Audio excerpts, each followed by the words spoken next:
Aloha, navegantes! Não se acanhem e subam a bordo.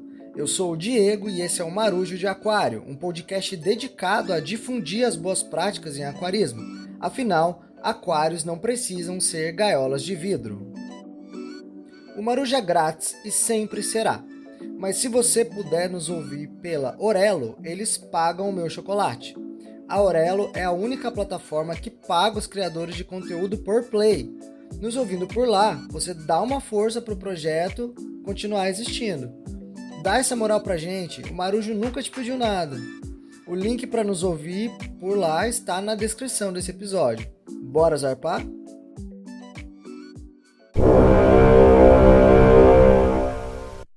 Hoje é um dia muito especial porque a gente comemora o Dia Nacional do Aquarismo. Eu tinha começado um roteiro para fazer um especial nessa data, mas eu tive alguns problemas técnicos que me consumiram bastante tempo e por isso o episódio que ia ao ar na quarta-feira, esse que vocês estão ouvindo, acabou saindo hoje, né, sexta-feira, dia 23, e vai ficar para o próximo ano um super especial sobre o dia 23 de setembro, né? Mas é bacana comemorar essa data e só trazer um dado histórico para vocês. Foi por volta de 1583 que a gente tem o primeiro registro de um tanque para manter peixes e foi construído na Bahia, em um convento jesuíta de Salvador, né? Em 1850, na região de Campinas, ainda existem pequenos açudes e barragens com cerca de 1 hectare mais ou menos que foram construídos para a piscicultura. O Brasil é um país que tem bastante tradição em aquarismo e a gente vai falar disso em um episódio futuro. Por hora, eu quero comemorar junto com vocês. Feliz dia 23 de setembro, Dia Nacional do Aquarismo.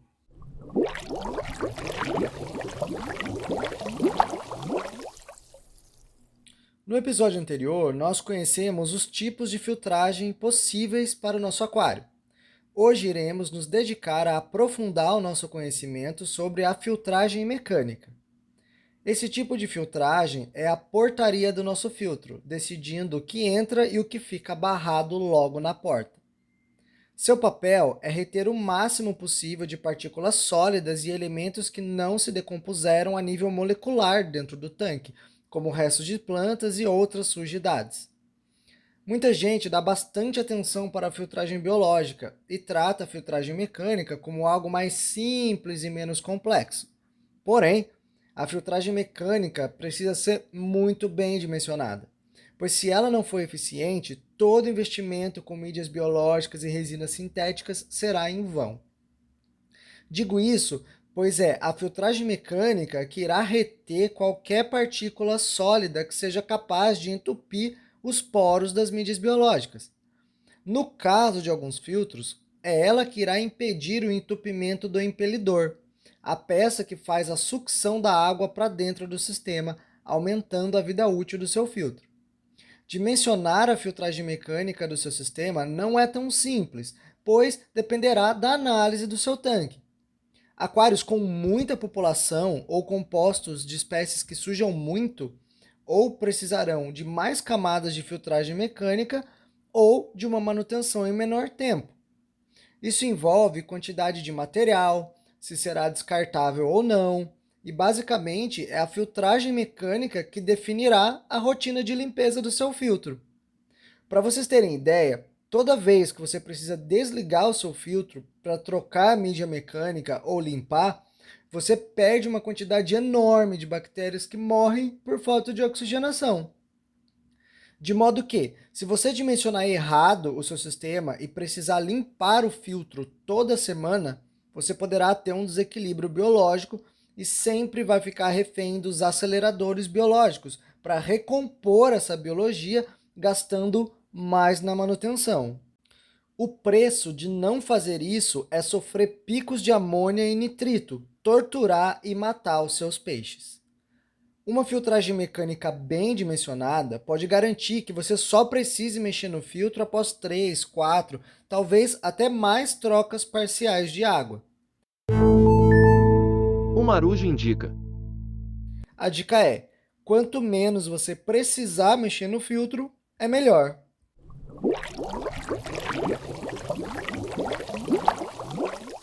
Hoje eu não vou entrar em detalhes sobre filtros e vazão.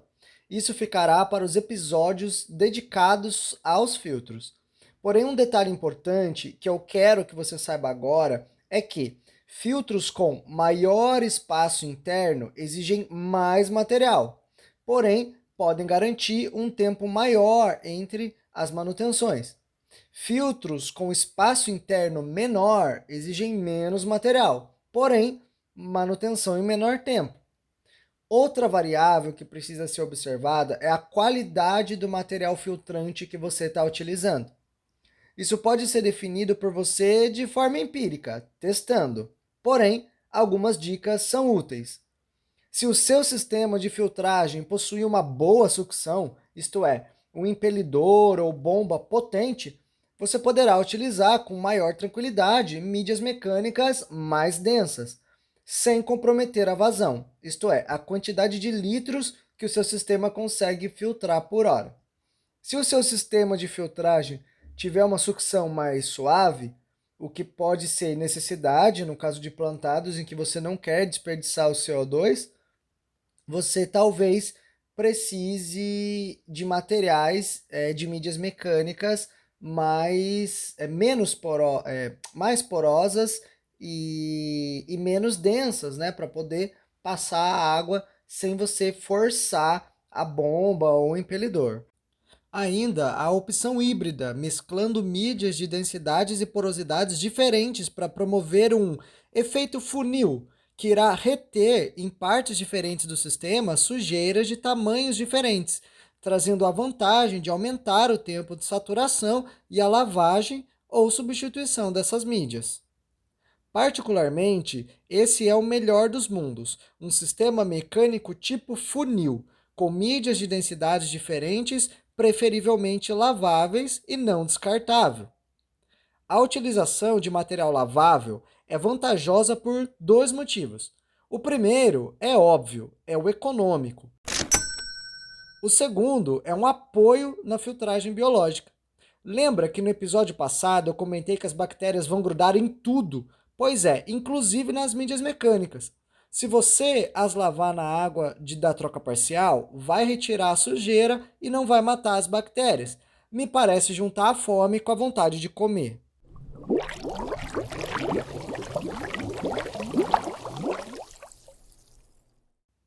A minha experiência com a filtragem não foi diferente da de muitos de vocês, ouvintes. Comecei com filtros tipo mochila, os Hang-On. Depois passei para o FBC, filtro biológico de canto, e hoje utilizo dois sistemas no meu aquário principal. Um é um canister e o outro um filtro mochila convencional. O primeiro realiza a filtragem mecânica e biológica, o segundo dá um suporte, um apoio na filtragem mecânica. Vou fazer um stories amanhã para mostrar para vocês como que é essa junção de dois filtros trabalhando junto no aquário. Aliás, já seguiu a gente no Insta? Segue lá, @marujo de aquário. Mesclar sistemas diferentes de filtragem no seu tanque pode ser um bom negócio. A gente vai conversar melhor sobre isso no episódio dedicado aos filtros. No episódio anterior, eu também comentei sobre as mídias mecânicas possíveis, a manta acrílica e a bioesponja. Hoje iremos nos aprofundar nesses materiais e entender quais as opções que temos para montar essa parte do nosso sistema de forma que nos atenda, de forma que resolva a nossa necessidade para cada projeto de aquário que vocês têm.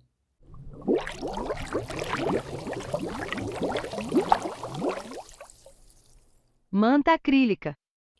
Amigas e amigos, a manta acrílica, vulgo Perlon, conforme comentamos no episódio anterior, apesar de ter o uso super difundido, não é a melhor escolha que você pode fazer.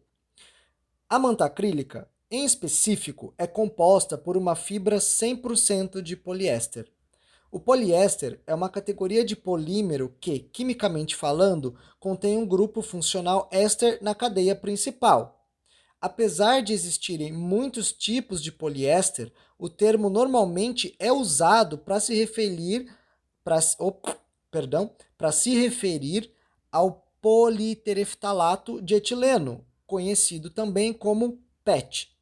Sua composição pode ser natural e sintética, tornando alguns tipos biodegradáveis, enquanto grande parte dos poliésteres sintéticos não o são. Partindo do princípio de que o aquarismo deve ser uma prática sustentável e, ao contrário de promover qualquer prática nociva ao ambiente, deve estar alinhado com a sua preservação, a utilização recorrente de um material que, apesar de ser reciclável, por estar sujo de matéria orgânica, não poderá ser, constitui um ponto de atenção para qualquer aquarista responsável.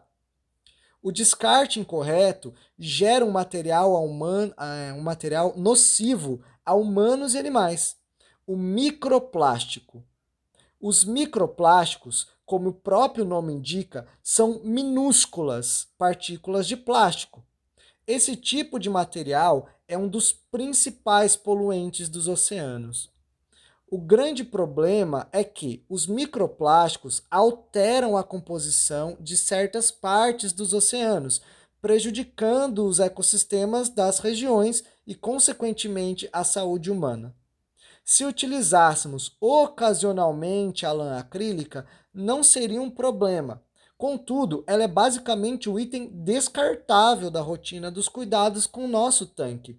Além do mais, sua difusão se deu por aspectos práticos. Ela é eficiente demais na retenção dos resíduos e já foi muito em conta. Atualmente, seu custo-benefício não é bom, independente do preço que você pague. Polêmica. O marujo de aquário não tem receio de ir na contramão do que é aceito como ponto pacífico dentro do hobby. Nascemos questionadores e essa é a nossa essência. Sem a reflexão e a crítica, nada avança e se desenvolve. Contudo, nós também respeitamos a escolha individual de cada um.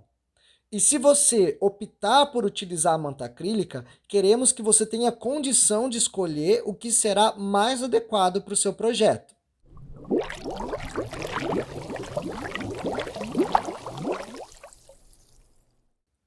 A manta acrílica possui diversas densidades. Algumas são mais porosas e maleáveis, lembrando aí uma coberta. Outras são mais rígidas, lembrando mais uma esponja ou espuma.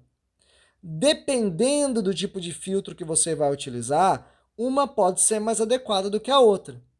Filtros com uma boa vazão, como eu disse, podem utilizar com sucesso a manta acrílica mais grossa. Particularmente, é a que eu gostava de utilizar. Sempre colocava em 2 camadas no filtro e a camada de baixo sempre ficava praticamente limpa. Porém, se o seu filtro possui uma vazão mais suave, a utilização de uma manta acrílica grossa pode dificultar a sucção, forçando a bomba ou impelidor ao desgaste precoce. O tipo de densidade de uma manta acrílica é medida por sua gramatura.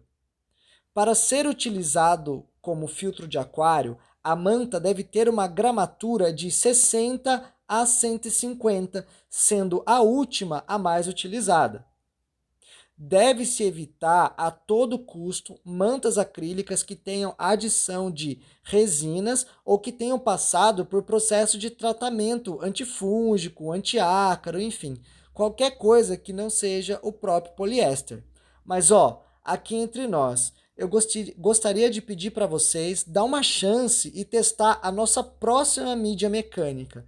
Vamos deixar o perlon de lado, pessoal. Vamos para opções mais ecologicamente corretas e tão ou mais eficientes do que ele. Segue o baile.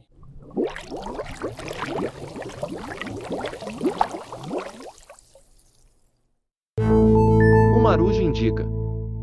Bioesponja. A bioesponja é a nossa opção segura. A boa notícia é que qualquer esponja sintética comum que permita a passagem da água e que não tenha passado por tratamentos e adições de resinas ou produtos químicos pode ser utilizada como bioesponja. Eu recomendo a utilização de esponjas com base em poliuretano. Há pessoas que utilizam bucha vegetal no filtro. Para quem não veio da roça como eu e não sabe o que é uma bucha vegetal, coloquei uma imagem na postagem referente a esse episódio no nosso blog. Certamente é uma escolha interessante, biodegradável, porém não me parece muito eficiente e talvez possa ser biodegradável demais e no lugar de ajudar a limpeza do filtro, acabe por fazer uma bagunça ainda maior. Se você já usou a bucha vegetal como elemento filtrante, conta pra gente nos comentários da postagem lá do blog ou nas nossas redes sociais como foi essa experiência e se isso dá bom ou se isso dá ruim. Na semana passada, eu deixei um vídeo no nosso site com um projeto muito interessante de uma pessoa que usou bucha de obra. Sabe aquela bucha de obra de dar acabamento em parede? Pois é, usou uma bucha dessa nova, obviamente, para colocar no filtro SAMP. Você tem no mercado espumas e esponjas de diversas porosidades. Dá para fazer uma filtragem mecânica potente afunilando da espuma menos densa para mais densa em um filtro. Todas as esponjas, inclusive as que são vendidas para utilização em aquários, são classificadas conforme sua densidade e porosidade. A porosidade, que é o que nos interessa, é classificada com a sigla PPI, que significa média de poros por polegada linear. Simplificando, quanto maior o PPI da esponja, maior a quantidade de poros, isto é, mais fechada ela é. Quanto maior o PPI, mais lentamente a água passa pela esponja e menor o tamanho da sujeira que ela consegue reter. Vou deixar para vocês em nosso blog, o www.marujodeaquario.online, uma imagem com essas diferenças para vocês poderem ver o que eu estou comentando. Também deixarei uma sugestão de arranjo dessas esponjas para aumentar a eficiência de uma filtragem. No aquarismo, é mais comum a utilização de esponjas que vão de 10 a 50 ppi. Fiz um stories assim que esse episódio foi ao ar e comentei sobre a minha experiência com essas esponjas e a forma correta de lavar e reutilizar. Corre lá no Instagram para dar uma olhadinha.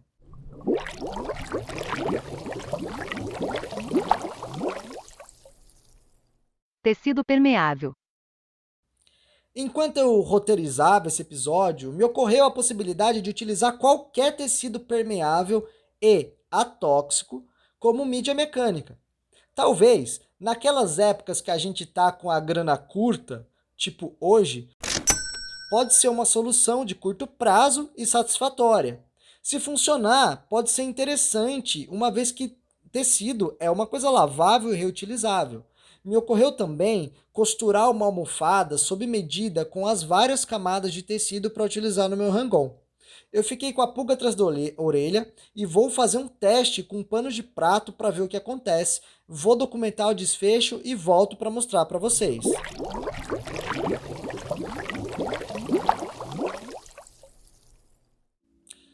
Eu quero muito agradecer a você por ter nos ouvido até aqui. Quero muito saber o que você está achando do nosso programa. Suas críticas e sugestões, muito mais do que bem-vindas, são necessárias. Em nosso site, o marujodeaquario.online, há uma postagem referente a esse episódio. Lá eu coloquei mais conteúdo adicional que não coube nesse episódio e foi conteúdo pra caramba. Peço que você faça uma visitinha pra gente, puxe uma cadeira, tome um café e deixe seu comentário. Se preferir, a gente tá no Instagram e no Facebook também sobre o @marujodeaquario. Até semana que vem!